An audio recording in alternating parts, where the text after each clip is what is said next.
வாயிலில் நின்ற டாக்ஸியிலிருந்து பெட்டி மூட்டைகளுடன் 2 பெண்கள் இறங்குவதைக் கண்டு வியப்புடன் திரும்பினாள். யாரோ நம்ம வீட்டுக்கு வராப்புல இருக்காத்த, டாக்ஸி வந்து நிக்குது என்று கூறியபடி பலகாரத்தட்டை அருகிலிருந்த மேஜை மீது வைத்தாள். தன் கடிதம் உடனடியாக வேலை செய்து விட்டது என்ற மகிழ்ச்சி மரகதத்திற்கு. வெளியில் காட்டிக்கொள்ளாது முகத்தை சுருக்கினாள். வீட்டுக்கு வந்தவங்க யாரா இருந்தா என்ன, போய் வரவேத்து உபசரிக்காம என்கிட்ட வந்து சொன்னா என்ன அர்த்தம்? சீறினாள். மாடியிலிருந்து இறங்கி வந்த பார்த்திபன் அவர்களை பார்த்து விட்டான்.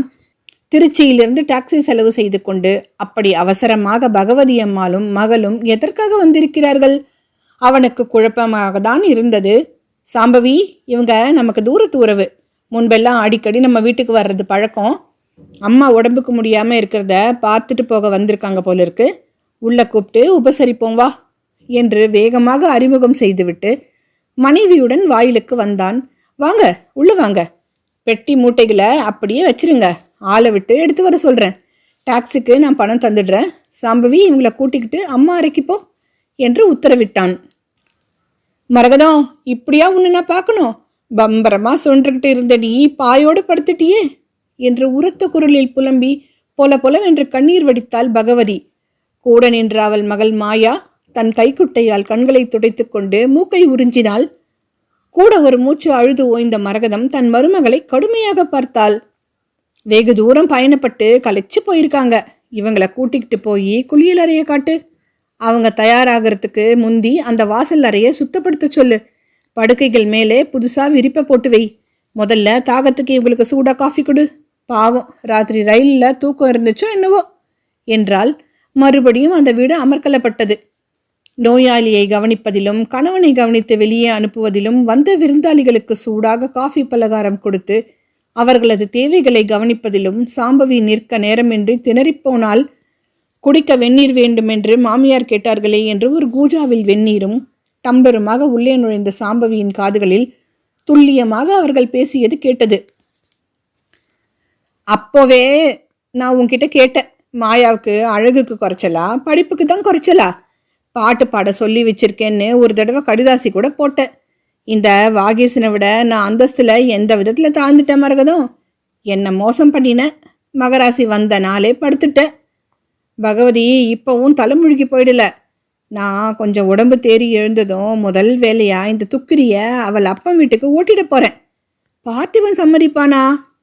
உனக்கு தாய் வேணுமா தாரம் வேணுமான்னு கண்டிப்பாக பேசினா அவன் கட்டுப்பட்டு போயிடுவான். உனக்கு மட்டும் மறுப்பு இல்லைன்னா மாயாவை மறுதாரமாக என் மகனுக்கு நான் கட்டி வச்சு நான் செஞ்ச தப்புக்கு ஈடு செய்துடுறேன். என்ன சொல்கிற? மரகதம், உன் பேச்சுக்கு நான் எப்போவாவது மறுப்பு சொல்லியிருக்கேனா? இனி நீ தான் இந்த வீட்டு சம்மந்தின்னு நல்லா நினச்சிக்கிட்டு நிம்மதியாக இரு. வேலையிலேருந்து ஓய்வு அடைஞ்சிட்ட இல்லையா? மதுரையில் அந்த வீட்டில் இருந்தா என்ன, இங்கே இருந்தா என்ன? என்றைக்குமே நான் இந்த வீட்டை என் வீடாகத்தானே நினச்சிட்டு பழகிறேன். இப்போ உன் வாயாலேயே சொல்லிட்ட பிறகு எனக்கு கவலையே. வெந்நீர் கூஜாவுடன் திரும்பி சமையலறைக்குள் ஓடி வந்த சாம்பவி விம்மி அழுவதைக் கண்டு சமையல்காரர் அதிர்ந்து போனார். சமையல்காரர் தங்கவேலு தோல் துண்டை இடுப்பில் கட்டிக்கொண்டு அவள் அருகே விரைந்து வந்தார். இந்த வீட்டில் இனி நிம்மதி இருக்காதுன்னு காலையில் இவங்க 2 பேரை பார்த்ததுமே நினச்சேன். அது சரியாயிடுச்சு. வந்ததும் வராததுமா உங்கள் மாமியார்கிட்ட உங்களை பற்றி கோல் முட்டி இருப்பாங்க. இவங்களுக்கு இதே வேலை தான்.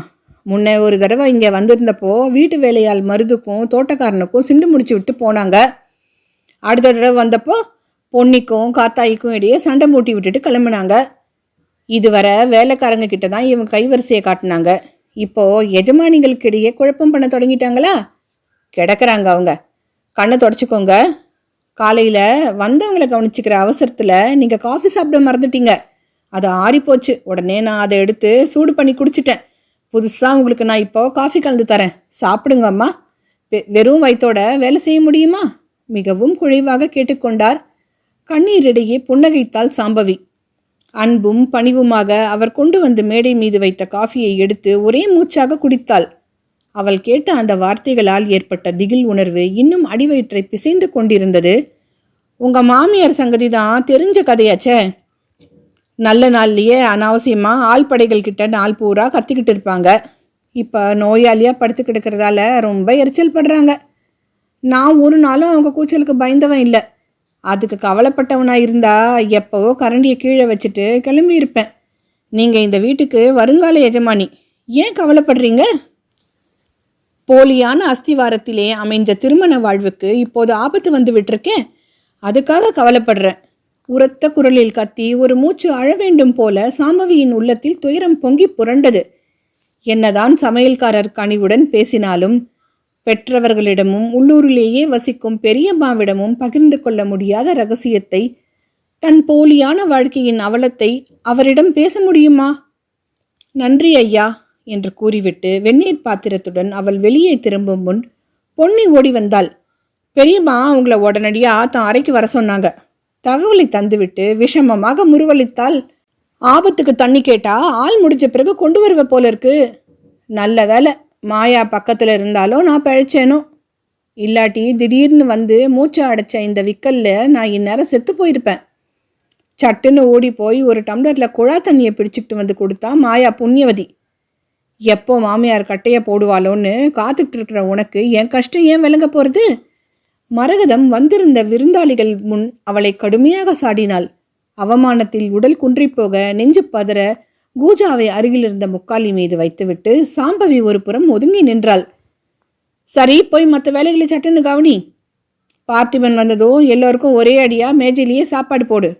மாயாவுக்கும் பகவதிக்கும் காரமாக சாப்பிட பிடிக்காது. சமையல்காரர்கிட்ட சொல்லி அவங்களுக்கு தனியே பதார்த்தங்களை பக்குவம் செய்ய சொல்லு. மாயாவுக்கு ஜில்லுன்னு தண்ணி கொடுக்காத. போன வாட்டி ஃப்ரிட்ஜு தண்ணியை குடிச்சு தொண்டை கட்டிக்குச்சு. பாடுற பொண்ணு உன்னாட்டம் வெட்டி ஆசாமி இல்லை, அதனால கொஞ்சம் கவனிச்சுக்கோ. சாம்பவி தலையை ஆட்டினாள். பெருமாள் மாடு போல தலையை ஆட்டாத. நாம் மாலை பொழுது டிஃபன் சாப்பிட்ற பழக்கம் இல்லை, ஆனால் இவங்க சாப்பிட்ற பழக்கம். உக்ரான அறையில் ஒரு பாட்டிலில் கொஞ்சம் பாதாம் பருப்பு வச்சுருக்கேன். அதை எடுத்து அல்வா கிளறி அதோட கொஞ்சம் பக்கோடாவையும் போட்டு காஃபியோட தரணும். ஆமாம், உனக்கு பாதாம் அல்வா கிளற தெரியுமா? எங்கே தெரிய போகுது. முந்திரி பருப்பையே முழுசா நீ பார்த்துருக்க மாட்ட. உன்கிட்ட பாதாம் பருப்பை கொடுத்தா நீ வீணாக்கிடுவ. சமையல்காரர்கிட்ட கொடுத்து அல்வா செய்ய சொல்லு, நல்லா செய்வார். தன் பிறந்த வீட்டின் ஏழ்மையை விருந்தாளிகள் முன் சுட்டிக்காட்டி மாமியார்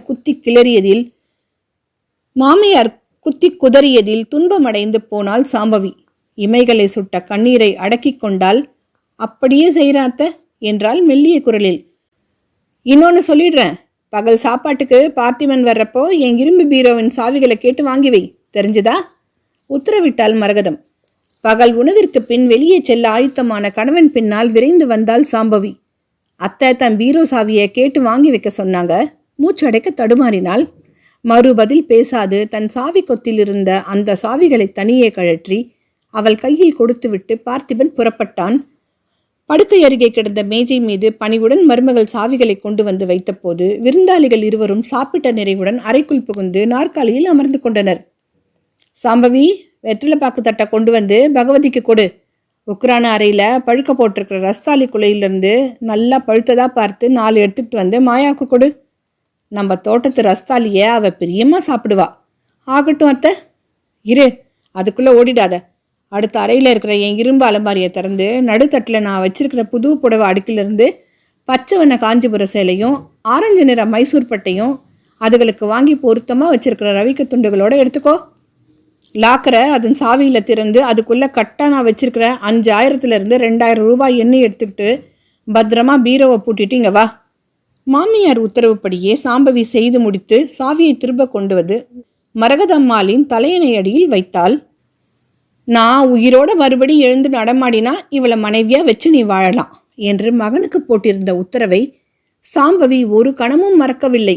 நாளடைவில் மாமியாரன் வலது கை உறுதி பெற்று பேச்சு திருத்தமாகி படுக்கை மீது எழுந்து உட்காரும் அளவு உடல்நிலை வலுப்பெற்று கொண்டு வருவதை எண்ணி அவள் உள்ளூர மகிழ்ந்து போயிருந்தாள். இன்னும் கொஞ்ச நாட்களில் மரகதம்மா காலை ஊன்றிக்கொண்டு நிற்க சக்தி பெற்று விடுவாங்க. அப்போது அவங்களுக்கு நீ உதவி செய்து நடக்க பயிற்சி தரணும். முதலில் உன் உதவியோடு நடப்பாங்க, பிறகு சுவற்றை பிடிச்சுக்கிட்டு நடக்க ஆரம்பிப்பாங்க. கவனிப்பு தொடர்ந்துக்கிட்டே இருந்தா வர்ற பொங்கலுக்குள்ள மரகதம்மா ஊன்றுகோல் வச்சுக்கிட்டு வீட்டுக்குள்ள வளைய வருவாங்க. அதுக்கு பிறகு வைத்தியலிங்கம் சிரித்தார். அதற்கு பிறகு என்ன நடக்கும்? ஆவலுடன் சாம்பவி கேட்டாள். அதுக்கு பிறகு வருகிற பொங்கலின் போது பேரங்கையை பிடிச்சுக்கிட்டு பாட்டி மகிழ்ச்சியோட வீட்டுக்குள்ள நடமாடுவாங்க இல்லையா? சாம்பவியின் முகம் குங்குமமாகியது. அப்படி ஒரு வாழ்க்கை அவளுக்கு காத்திருக்கிறதே என்கிற எதிர்பார்ப்பின் இன்ப உணர்வில் பூரித்து கிடந்தவளுக்கு இப்போது எத்தனை பெரிய அதிர்ச்சி! அவள் பொறுமையாக எத்தனை காலம் வேண்டுமானாலும் காத்திருக்க தயார். ஆனால் மாமியார் மரகதம்மாள் முதலில் மகனுக்கு கொடுத்த வாக்குறுதியை இப்போ மாற்றிட பார்க்கறாங்களே. இதற்கு அவள் கணவன் பார்த்திபன் ஒப்புக்கொள்வாரா? பலவும் நினைத்து சஞ்சலப்பட்டாள். அன்று மாலை அவள் துவைத்து காய வைத்து பெட்டி போட்டு வாங்கி வைத்திருந்த தன் கணவனது உடைகளை எடுத்துக்கொண்டு மாடி அறைக்குள் வந்தாள். நாளேடு ஒன்றை புரட்டி கொண்டிருந்த பார்த்திபன் அவளை திரும்பி பார்த்தான். மனைவியின் முகம் மிகவும் வாடியிருப்பதைக் கண்டு நெஞ்சம் துணுக்குற்றான். சாம்பவி, ஏன் ஒரு மாதிரி இருக்க? உடம்புக்கு முடியலையா? தொடர்ந்து விருந்தாளிகள் வருவதை சமாளிக்க கஷ்டமா இருக்கா? அம்மாவை கவனிச்சு கொண்டு வீட்டு வேலை செய்துக்கிட்டு வந்தவங்களையும் உபசரித்து அனுப்புறது ரொம்ப சிரமமான காரியம்தான். மறுபடியும் அந்த நர்ஸ் கமலாவை உதவிக்கு கூட்டிக் கொள்ளலாமா? மிகவும் அன்புடன் அனுதாபத்துடன் கேட்டான். அலமாரி தட்டுக்களில் அவனது உடைகளை அடுக்கி கொண்டிருந்த அவளுக்கு அழுகை குமுறிக்கொண்டு வந்தது. உங்க தாயார் வேறு திட்டம் தீட்டியிருக்காங்க. என்னை ஒதுக்கிட்டு மாயாவை தன் மருமகளா ஏத்துக்க விரும்புறாங்க. எனக்கு கொடுத்த வாக்க நிறைவேற்ற போறீங்களா? இல்லாட்டி உங்க அம்மா பேச்சின் படி என்ன மேலே சிந்திக்க முடியாது புரண்டு கொண்டு வந்த துக்கத்தில் துடித்த உதட்டை கடித்து கொண்டு தழும்பிவிட பயமுறுத்திய கண்ணீரை சமாளித்தபடி கீழே விழுந்து விடாதிருக்க ஆதரவாக அலமாரி கதவை பிடித்து கொண்டாள். நேரடியாக அதற்குள் அவள் அவனை கேட்க சாத்தியப்படாதே. இன்னமும் மரகதம்மாள் பூரண குணமடையவில்லையே. தாயின் பேச்சை கேட்டு தவறு செய்ய போகிறானா? தாரத்துக்கு கொடுத்த வாக்கை நிறைவேற்றப் போகிறானா? முடிவு எடுக்க வேண்டியவன் பார்த்திபன். ஒன்றுமில்ல, அத்தையின் உடம்புக்கு சீக்கிரம் குணமாகலையேன்னு கவலைப்படுறேன். நடக்க முடியாம அவங்க படுத்து கிடக்கிறத பார்த்தா ரொம்ப பரிதாபமா இருக்கு. முன்ன பின்ன கொஞ்சம் வேலை கூடுதலா இருந்தாலும் என்னால் சமாளிக்க முடியும்னு நம்பிக்கை இருக்கு. நீங்க கவலைப்பட வேண்டாம். அவங்க எல்லாம் இரவு சாப்பாட்டுக்கு உங்களுக்காக காத்திருப்பாங்க. தயவு செய்து இறங்கி வரீங்களா? புன்னகைத்து விட்டு பதிலுக்கு காத்திராமல் வெளியேறிவிட்டாள். மறுநாள் காலை சாம்பவி மாமியாருக்கு காஃபி பலகாரம் எடுத்துக்கொண்டு வந்தபோது மீண்டும் அறைக்குள் பேச்சுக்குரல் கேட்டது. தயக்கமாக கதவின் முன் நின்றாள். பகவதி அம்மாளுக்கு இயற்கையாகவே பெரும் குரல். தனிவாக பேசிய போதிலும் வார்த்தைகள் கணீர் என்று ஒலித்தன. உள்ளே போவதா அல்லது திரும்பி விடுவதா என்று சாம்பவி யோசிக்கும் முன் பகவதியின் வாயில் தன் பெயர் அடிபடுவதை கேட்டு ஆத்திரத்துடன் நின்றுவிட்டாள். மரகதம், இந்த யோசனை உனக்கு சாம்பவிய மகனுக்கு கட்டி வைக்கிறதுக்கு முந்தையே வந்திருக்கணும். நீ சொல்றபடி என் மகளை மறுதாரமாக கொடுக்க முடியாத. சட்டத்தில் அதுக்கு இடம் இல்லையே. சட்டத்தை கொண்டு உடப்பில் போடு. உன் கையில் நேற்று நான் 2000 ரூபாய்களை எதுக்கு கொடுத்தேன் தெரியுமா? என் கை செலவுக்கு கொடுத்தேன்னு சந்தோஷப்பட்டேன். ஒரு பாதியை உன் செலவுக்கு வச்சுக்கோ, மீதிய வக்கீல் ஆலோசனைக்கு தாராளமாக செலவழி. குழப்பரிய மரகதம், விவரமாக சொல்லு. நான் ரொம்ப படித்தவ இல்லை, இருந்தாலும் ஊர் உலகத்தில் நடக்கிறத பார்த்து புரிஞ்சுக்கிட்டவ. தெற்கு தெரு பத்மாவை உனக்கு தெரியும் இல்லையா? அவள் மகளுக்கு 3 வருஷத்துக்கு முன்னாடி கல்யாணம் ஆச்சு. பக்கத்து கிராமத்தில் தான் பெண்ணை கொடுத்துருந்தா. எலியும் பூனையுமான வாழ்க்கை. 4 மாதத்துக்கு முந்தி அந்த பொண்ணுக்கு விவாகரத்து கிடச்சிட்டுது. தாய் வீட்டில் வந்து மக சேர்ந்துட்டா. என்னவோ படித்து வேலைக்கு போக போகிறாளாம். அந்த பையனுக்கு மறு கல்யாணம் ஆயிடுச்சு. உன் மகன் பார்த்திபன் சங்கதியே வேறையாச்சே. அவன் ரொம்ப விரும்பித்தானே சாம்பவியை கட்டிக்கிட்டு இருக்கான். அந்த பொறுப்பை என்கிட்ட விட்டுடு. நீ இன்னைக்கு பகல் பஸ்ஸில் புறப்பட்டு பக்கத்து டவுனுக்கு போய் கடத்தெருவில் ஆஃபீஸ் வச்சு நடத்துகிற வக்கீல் ஐயா மூர்த்தியை பாரு. சட்டம்னு ஒன்று இருந்தா அதுக்குள்ளார எத்தனை ஓட்டைகள் இருக்கு. எப்படி சுலுவா புகுந்து புறப்படலாம்னு வக்கீல்களுக்கு நல்லாவே தெரியும். அவர் தக்க ஆலோசனை சொல்வார். மரகதம், நீ நிச்சயமாக தீர்மானிச்சிட்டியா? என் மனதில் ஒரு உறுதி ஏற்பட்டுடுச்சு. இந்த சாம்பவியை இங்கிருந்து ஒழிச்சு கட்டுனாதான் எனக்கு இனி நிம்மதி. அப்படின்னா நான் கட்டாயம் வக்கீலை போய் பார்க்குற மரகதம். அதற்கு மேல் அவளால் அங்கே நிற்க இயலவில்லை. துயரம், ஆத்திரம், திகில் போன்ற கலவை உணர்வில் நெஞ்சு கனத்தது. உடல் நடுங்கியது. சாப்பாட்டறை மேஜை மீது தட்டை வைத்துவிட்டு நெற்றியில் வழிந்த வியர்வையை துடைத்து கொண்டாள். மாடிப்படியில் இறங்கி வந்த கணவனை கண்டதும் அவள் மார்பு வேகமாக துடித்து கொண்டது. அன்று சந்தர்ப்பம் கிடைக்கும்போது அவரிடம் இதை பற்றி பேசி கேட்டுவிட்டால் என்ன பதில் கிடைக்கும்? பார்த்திபன் என்ன சொல்லுவார்? தன்னுள்ளே எண்ணிக்கொண்டு நெஞ்சு வேகமாக துடிக்க மூச்சு முட்ட பற்களை கடித்து கொண்டு தன் பொறுமை எல்லாவற்றையும் திரட்டிக்கொண்டு மரகதம்மாள் அறைக்குள் மீண்டும் உணவு தட்டுடன் நுழைந்தாள். வழக்கம் போல அன்று இரவு சாம்பவி குளிர் நீர் கொண்ட செம்பும் டம்ளரும் ஐஸ் துண்டங்கள் நிறைந்த பிளாஸ்கும் கொண்ட தட்டை தூக்கி கொண்டு மாடிக்கு கிளம்பினாள். ஒரு சில நிமிடங்களாவது கணவனுடன் தனியே இருக்க வாய்ப்பளித்த அந்த சந்தர்ப்பத்தை அவள் நாள் முழுவதும் எதிர்நோக்கிக் கொண்டிருப்பது வழக்கம். இன்று அவனிடம் தான் கேட்க நேர்ந்த அந்த சங்கதியை சொல்லி அவன் பதிலை கேட்டுவிட வேண்டும் என்று ஆவல் கலந்ததொரு ஆவேசம். என்ன பதில் சொல்லுவார் என்ற ஆவலின் எதிர்பார்ப்பில் ஏற்பட்ட பரபரப்பில் உடல் நடுங்க, நெஞ்சு படபடக்க நடந்தவள் முன் பகவதி குறுக்கிட்டாள். உன் அத்தை அங்க உன்னை அவசரமா கூப்பிட்டுறாங்களே, தட்டோட நீ இப்போ எங்க போயிட்டு இருக்க? மிகவும் கடுமையான குரலில் அதட்டினாள். சாம்பவி அதிர்ந்து போனாள். விருந்தாளியாக வீட்டிற்கு வந்தவளுக்கு எஜமானியை அதட்ட என்ன உரிமை? யார் அதிகாரம் கொடுத்தது? கோபத்தில் முகம் சிவக்க தட்டுடன் அவள் வேகமாக மாமியாரின் அறைக்குள் புகுந்தாள். தலையணை அடுக்குகள் மீது சாய்ந்து கிடந்த மரகதம் நிமிர்ந்து உட்கார்ந்தாள். சாப்பாடு போட்டுட்டு மருந்து கொடுத்ததும் கடமை முடிஞ்சிட்டதுன்னு என்னமோ உடனடியே கிளம்பிடுறியே, அப்படி அங்க என்ன அவசரம்? உங்க மகன் சில சமயம் கதவை தாளிட்டுக்கிட்டு தூங்கி விடுறாரு. கதவை தட்டி அவர் தூக்கத்தை கலைக்க விரும்பல. அதனால போதும். உன்னை எனக்கு நல்லா தெரியும். பார்த்திபன் கிட்ட சித்த நேரம் பல்ல இழிச்சுக்கிட்டு பேசிட்டு இருக்கணும். இல்லாட்டி உனக்கு தூக்கம் வராதே. நானும் என் கணவரும் வைராகியமா உங்க சொற்படி விலகி வாழறோம். அவர் கேட்கும் 2 கேள்விகளுக்கு நான் பதிலளிப்பது கூட குற்றமாத்த? அவருக்கு வேண்டியவைகளை கொண்டு வைத்து உபசரிப்பது கூட தப்பா? படபடவென்று கேட்க வேண்டும் போன்ற ஆத்திரம் பொங்கிக் கொண்டு வந்தது. புயலாக உள்ளே வந்த பகவதியையும் அவள் பின் மிதமிஞ்சிய ஒப்பனையில் குப்பென்று சென்று மணக்க பின்தொடர்ந்த மகளையும் கண்டுவிட்டு உதட்டை கடித்து கொண்டாள். என் காலும் கையும் வலியில தொண்டு போகுது. டாக்டர் மேலே பூச ஒரு களிம்பு தந்துட்டு போயிருக்காரே, அதை கொஞ்சம் எடுத்து பூசி கொஞ்ச நேரம் பிடிச்சு விட. மௌனமாக நின்ற மருமகளை கோபத்துடன் வெறித்தாள் மரகதம். நான் பேசிக்கிட்டே இருக்கேன், நீ மரமாட்ட நின்னா என்ன அர்த்தம்? நீ கொண்டு ஐஸ் தண்ணி வைக்காட்டி பார்த்திபன் தொண்டை காஞ்சி போயிடாது, கவலைப்படாத சீறினால். மாயா, அந்த தட்டை நீ வாங்கிக்கிட்டு போய் மாடி அறையில் வச்சுட்டு வாமா என்று கனிவான குரலில் அருகில் நின்ற அந்த பெண்ணுக்கு உத்தரவிட்டாள். சாம்பவி திடுக்கிட்டு போனாள்.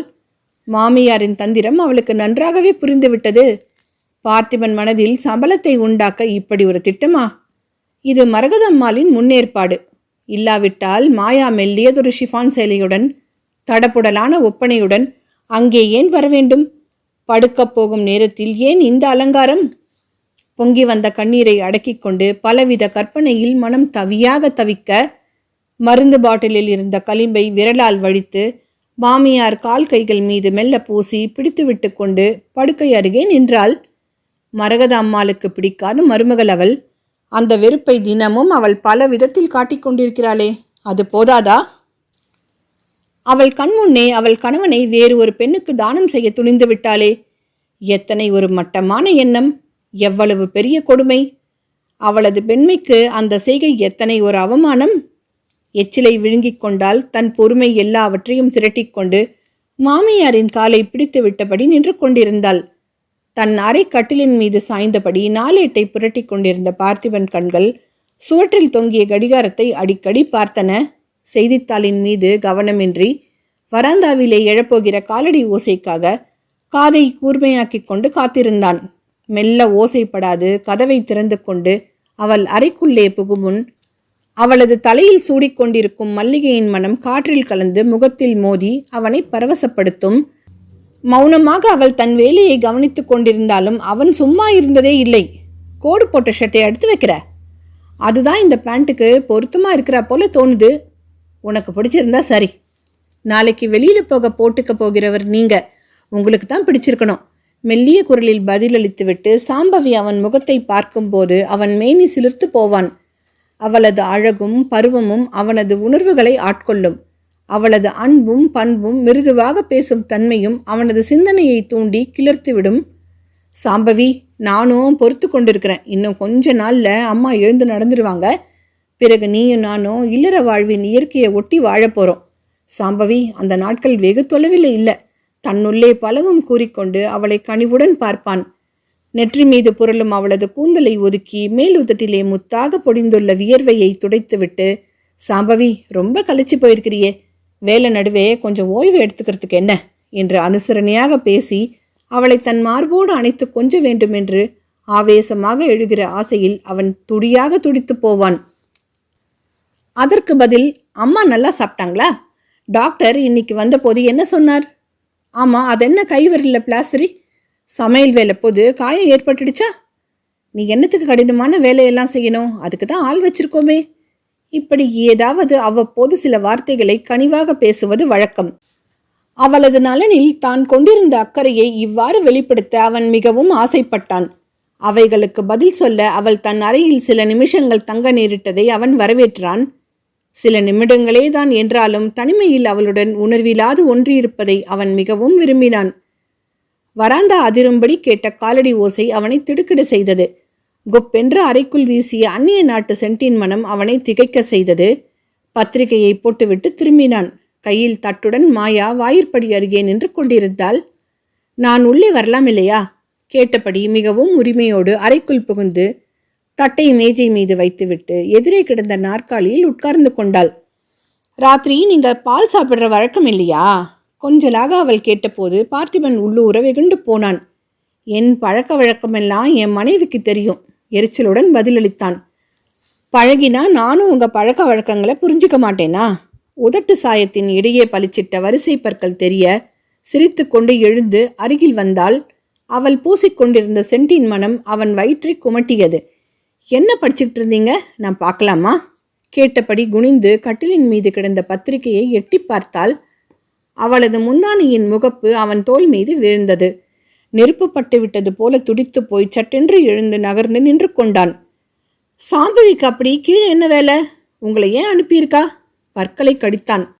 சாம்பவி அத்தைக்கு கை காலில் மருந்து போட்டு தேய்ச்சி பிடிச்சு விட வேண்டியிருந்தது. அதனால அத்தை என்ன தண்ணி கொண்டு வந்து வைக்க அனுப்பிச்சாங்க. ஏன் நான் வந்தது தப்பா?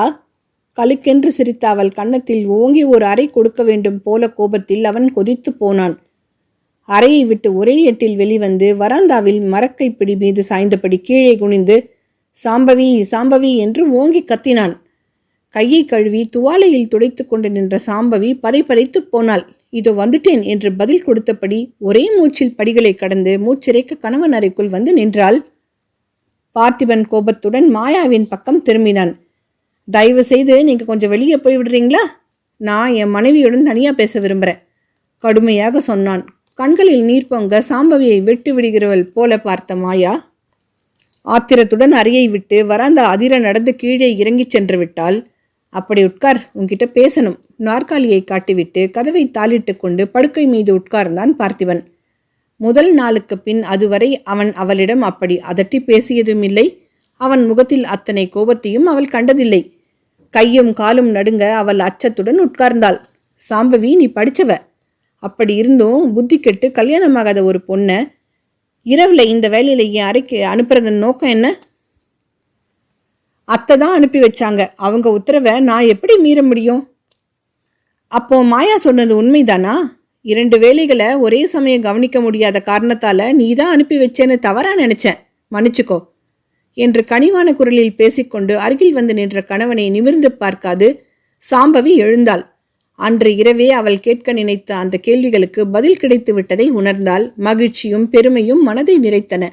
என்ன அவசரம், அம்மாவுக்கு செய்ய வேண்டிய பணிவிடைகளை தான் முடிச்சிட்டியே, கொஞ்சம் ஜில்லுன்னு தண்ணி ஊற்றி கொடு, தாகமா இருக்கு என்று சொல்லிவிட்டு படுக்கையின் ஓரத்தில் உட்கார்ந்து கொண்டான். செம்பிலிருந்து நீரை மெல்ல டம்ளரில் ஊற்றி பிளாஸ்கில் இருந்து 2 ஐஸ் துண்டங்களை கிடுக்கியால் எடுத்து போட்டு பிஞ்சு விரல்களால் டம்ளரை தூக்கி வந்து அருகில் அன்போடு நீட்டிய பாங்கினை கண்டு பூரித்து போனான். அவளது ஒவ்வொரு அசைவிலும் எத்தனை பணிவு, குரலில் எத்தனை குழைவு, வார்த்தைகளில் எத்தனை அருமை, மனதிற்கு அதனால் அவனுக்கு எத்தனை அமைதி. இவளைப் போல ஒரு மனைவியை அவன் உலகம் முழுவதும் தேடினாலும் கிடைப்பாளா? அம்மாவின் உடல் பூரண குணமடைந்ததும் சாம்பவியை அவன் அன்பாக கவனித்துக் கொள்ள வேண்டும். இழந்து போன நாட்களை ஈடு செய்வது போல அவளை அவன் கன்னியாகுமரியிலிருந்து காஷ்மீர் வரை அழைத்துச் சென்று அவள் ஆசையுடன் கேட்பதை எல்லாம் வாங்கி கொடுத்து மகிழ்ச்சியில் பூரித்து போகும் அந்த சிவந்த முகத்தை வருடி இந்தாங்க என்று நீட்டிய டம்ளருடன் அருகில் அவள் வந்தபோது கற்பனை நின்று திடுக்கிட்டு விழுந்து கொண்டான். கையில் வாங்க தவறிய டம்ளர் அவன் கால் பக்கம் தரையில் டங்கென்ற சத்தத்துடன் உருண்டு ஓட தண்ணீர் நாலாபுறமும் சிதறிப்போனதை பார்த்து அவள் பயந்து விட்டாள். ஏங்க, காலில் ஏதாச்சும் காயம் பட்டுவிட்டதா? கவலையுடன் கேட்டபடி அவள் குனிந்தாள். தன்னையும் மீறிய ஒரு ஆசையில் சட்டென்று அவளை தூக்கி நிறுத்தினான் பார்த்திபன். இருவரும் ஒருவரை ஒருவர் அன்புடன் பார்த்தபடி கிறங்கி நின்றபோது கூடவே நேரமும் நின்று போனது போன்ற பிரமிப்பு ஏற்பட்டது. மறுநாள் காலை காஃபி பலகாரம் சாப்பிட்ட பின் கை கழுவ பீங்கான் அருகில் கணவன் வருவதற்குள் துவாலையுடன் சாம்பவி நின்று கொண்டிருந்தாள். திருமணமானதிலிருந்து சதா கவலையும் சிந்தனையுமாக காணப்பட்ட அவன் முகம் அன்று காலையில் பளிச்சென்று தெரிவதை பார்த்தாள். அவளும் அன்று இரவு முழுவதும் கட்டுக்கொள்ளா மகிழ்ச்சியில் உறங்கவே இல்லை. காலையில் குளித்துவிட்டு மாற்றுடை அணிந்து கொண்டு கண்ணாடி அருகே முடியை சீவி சீராக்கி கொள்ள நின்றவள் பார்த்தாள். பார்த்திபன் அவளை நேசிக்கிறான், அவளை மட்டுமே நேசிக்கிறான், அவளது அன்பை பெற தவம் கிடக்கிறான் என்ற உணர்வு தந்த தெம்பில் மனம் ஆனந்தத்தில் நிறைந்து விட்டிருந்தது. முகத்தில் கலை கூடிவிட்டிருந்தது. அவள் முன்னை விட இன்னும் அதிக அழகாக இருப்பது போன்று கண்ணாடியில் தெரிந்த உருவத்தைக் கண்டு மகிழ்ந்து போனாள். துவாலை கொண்டு வந்திருக்கிறேனே நீங்க என்று செல்லமாக சினுங்கினாள். துவாலையில் கையை துடைக்காது அவளது புடைவை தலைப்பின் ஒரு ஓரத்தில் தனது ஈரக்கையை அவன் துடைத்து கொண்டு நின்றான். தெரிஞ்சுதான் செய்கிறேன். மோகனமாக சிரித்தான். இதென்ன விளையாட்டு? பார்க்கிறவங்க என்ன நினைச்சுப்பாங்க? கணவனும் மனைவியும் கொஞ்சம் வேடிக்கையா விளையாடுறாங்கன்னு நினைச்சுப்பாங்க. நீ இன்னைக்கு ரொம்ப அழகா இருக்க தெரியுமா? அவன் புகழ்ந்த போது மெய் சிலிர்த்து முகம் சிவந்து போனாள். இப்பதான் உங்க முகமும் பழையபடி மாறியிருக்கு. கொஞ்ச நாளா கடுன்னு பார்க்க பயமா இருந்துச்சு. லேசாக சிரித்தாள் அவள். ஒரு சிறு எதிர்பாராத நிகழ்ச்சி நம் மனதுக்கு இத்தனை மகிழ்ச்சி தந்து விட்டிருக்கிறதுனா, அம்மா பூரண குணமடைஞ்சு நாம் இருவரும் நெருங்கி வாழ தொடங்கின. வெட்கத்துடன் அவள் தலையை குனிந்து கொண்டாள். மீண்டும் மீண்டும் அந்த எதிர்பாராத நினைவு வந்து நெஞ்சில் இன்ப சிலிர் பூட்டியது. தேல் கொட்டினது போல அப்படி வெடுக்குன்னு கையை உதறிட்டு ஓடுனியே, நான் அத்தனை பயங்கரமானவனா? நமது வைராகியம் வெற்றி பெற போகும் சமயம். மனம் தளர்ந்து விடக்கூடாதுன்னுட்டு தான் கீழே இறங்கி வந்துட்டேன். ஆமாம், இந்த விருந்தாளிகள் எப்போ ஊருக்கு திரும்ப போகிறாங்களா? ஏதாவது உனக்கு தெரியுமா? அம்மா உடம்புக்கு முடியாமல் படுத்திருக்கிறாங்க. சதா பேச்சு கொடுத்து அவங்களை யாரும் தொந்தரவு செய்யக்கூடாதுங்கிறது என் எண்ணம். டாக்டர் கூட அவங்களுக்கு ஓய்வு அதிகம் தேவைன்னு சொல்லியிருக்காங்க. எனக்கு இந்த வீட்டில் கூட்டமும் கூச்சலும் பிடிக்கல. என்ன மட்டும் உங்களுக்கு பிடிக்குதா? பரிகாசமாக கேட்க விரும்பினாள். கொஞ்ச தூரத்தில் பகவதி அம்மாள் அவர்களையே கண் கொட்டாது பார்த்து கொண்டு நிற்பதை கவனித்து விட்டாள். அவங்க கூட இங்கே தங்கியிருப்பது அத்தைக்கு பிடிச்சிருக்கு. நாம் மறுப்பு சொல்ல முடியாது. அம்மாவுக்கு அடுத்தபடியா நீ இப்போ இந்த வீட்டுக்கு எஜமானி. உன்னை யாரும் அதட்டி உருட்டி பேசி வேலை வாங்கினா எனக்கு பிடிக்காது. முந்தா நேத்து அந்த பகவதி அம்மா ஒரு டம்ளர் மோர் எடுத்து வர சொல்லி உன்னை வேலைக்காரியை போல ஏவினப்போ எனக்கு கெட்ட கோவம் வந்துருச்சு.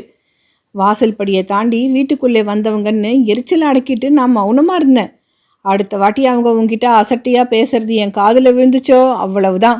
மூட்டையை கட்டிக்க சொல்லி திருச்சியில் கொண்டு ரயில் ஏற்றி விட்டுட்டு வந்துடுவேன். அப்பப்பா, உங்களுக்கு எப்படி கோவம் வருது? பயந்தவள் போல தோள்களை மெல்ல குலுக்கினாள்.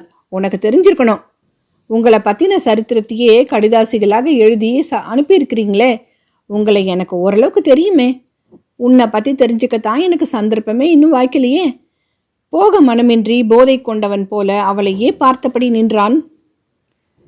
கடை திறக்கணுங்கிறதையே மறந்துட்டா என்ன ஆகுறது? அவள் மெல்லியதாக சிரித்தது சதங்கை ஒலியாக காதுகளில் விழ அவன் விழிப்புற்றான்.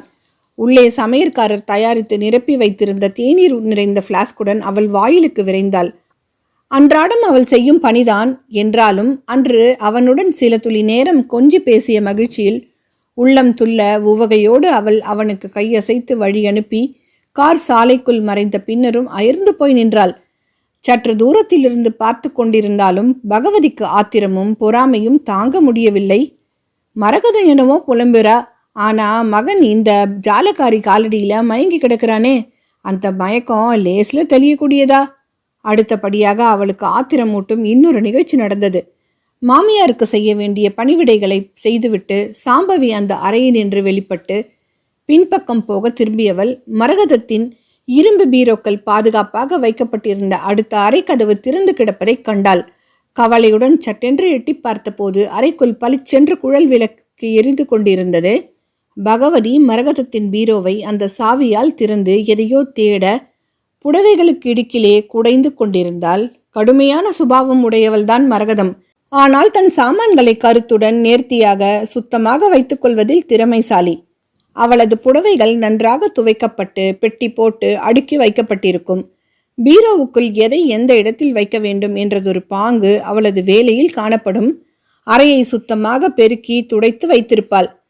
மாமியாரின் பீரோவை திறப்பதில்லையே ஒழிய சாம்பவி அந்த அறையை அன்றாடம் பெருக்கி ஈரத்துணியால் துடைத்து ஜன்னல்களை சாத்தி கதவை வெளியே தாளிட்டு வைத்திருந்தாள். வீட்டுக்குள் வந்திருக்கும் விருந்தாளிக்கு என்ன துணிச்சல்! வீட்டு எஜமானியின் பீரோவை திறந்து எதையோ தேடுகிறாளே. திகைப்புடன் அவள் பார்த்து கொண்டு நிற்கையில் பகவதி கையில் அகப்பட்ட ஒரு கட்டு ரூபாய் நோட்டுகளை சட்டென்று மடியில் போட்டு புடவை தலைப்பை முறுக்கி இடையில் செருகிக் கொண்டாள். இன்னும் ஏதாவது கிடைக்குமா என்ற பரபரப்பில் அடுக்காக இருந்த மரகதத்தின் புடவைகளை கீரை போல அள்ளி குலைத்து கொண்டிருந்தாள். அவள் செய்த திருட்டு காரியத்தை கண்டு சாம்பவி பதைப்பதைத்து போனாள். அவள் நெஞ்சு தீவிரமாக அடித்து கொண்டது. அங்கே உங்களுக்கு என்ன வேணும் என்று அதட்டி கேட்டபடி உள்ளே வந்து நின்றாள். பகவதி ஒரு கணம் பயந்து போனாள்.